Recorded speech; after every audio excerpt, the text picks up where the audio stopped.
was reading an interesting op-ed over on the Autopian. Jason Torchinsky posted this, and he says, quote, "Who buys mid-range gasoline?" And I thought about it. I was like, well, there's mid-range, and well, wait, he's right. Who buys it? Who is it for? Because, you just sort of go to the pump and you don't really think about it all that much. But then if you actually stop and think, okay, well, you're either in one of two boats. Say you just filled up your car this weekend, and you might have, okay? You probably put either 87 or 91 in. Of course, again, if you're listening out of Colorado on the stream or the podcast, you might live like California in one of those places where they get 95. So again, your opinion doesn't count. You're not allowed to comment. It just doesn't. Sorry, your opinion is nullified. We don't get 95 here, and that's just how it is. You get 87 or you get 91. End of story. But that 89 octane one there in the middle, this is interesting because, granted, we could go into a long discussion, and I actually have on this show before, about how compression ratio works and why that affects the type of fuel you'll want to use and what octane actually means. I mean, if you actually Google octane, you get a definition here. Any of various isometric alkalines, I can't even say it, with the formula C8H18 found in petroleum and used as a fuel or solvent. Whatever. It's completely meaningless. What are you trying to do? Explain this with science? Come on.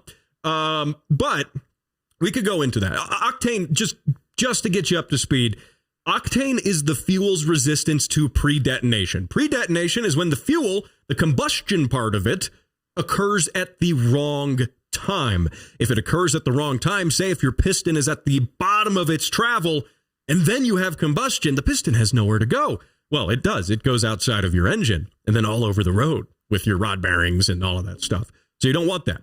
And even if it's not truly at the bottom, even if it's partially through that cycle with the piston, it can still create hot spots on there. It can melt pistons. It can do all sorts of stuff that you don't want. Now you might say, well, how do I know what I need? It's easy. Just read your owner's manual. The auto manufacturer, Ford, Chevy, Honda, Toyota, they did all the work for you. They figured it out for you. Just read the manual.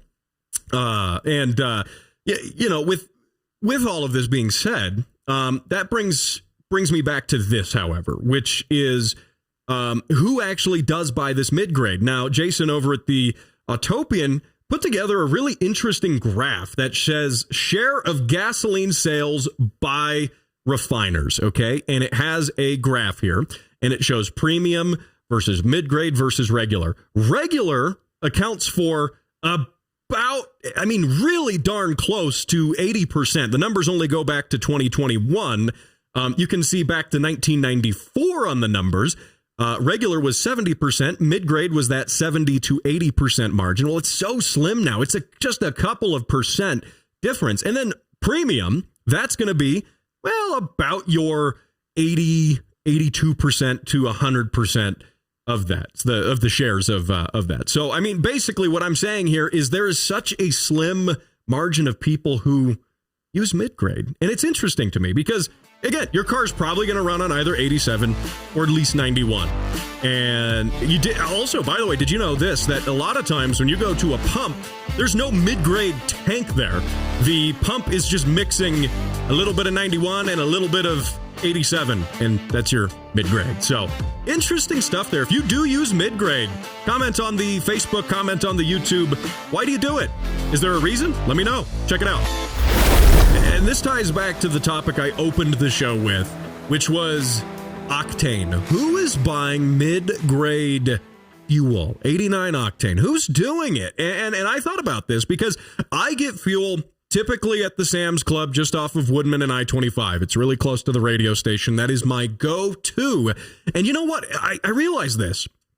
They only have pumps that are labeled for 87 and 91. There's no 89 octane mixed into there. There isn't. I mean, I guess you could do your own mix of it and make your own 89, because I said at the end of the first segment, that's really what 89 is. They don't typically have two tanks for this. They just mix it in the pump, a ratio of the 87 and the 91. Or again, if you live in Other states, sometimes 93 or 95. If you're in California, you don't get to comment because you get 95 and you've got perfect weather. But I don't envy your automotive regulations. So you can just keep that in California. But anyway, and by the way, it also kind of got me thinking too. I didn't mention this either, which was that octane, by the way, is really going to be dependent as well on all things of altitude. Here in Colorado, say 6,500 feet, that your compression ratio is effectively lower, by the way, at a higher altitude here.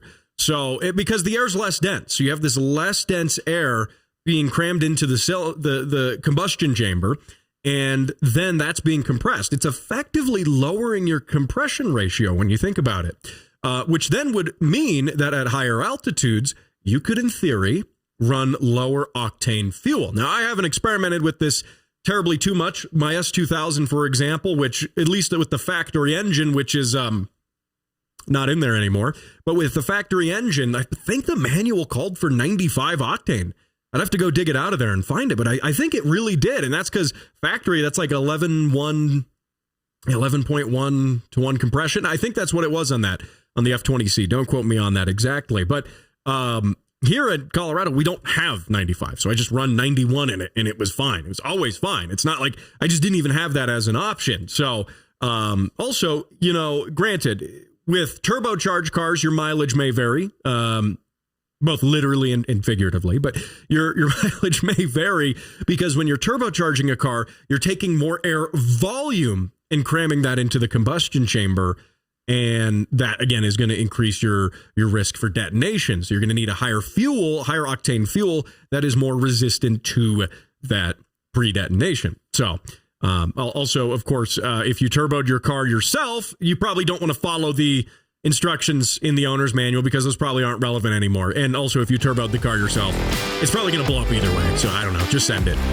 Just send it. Whatever. It is what it is.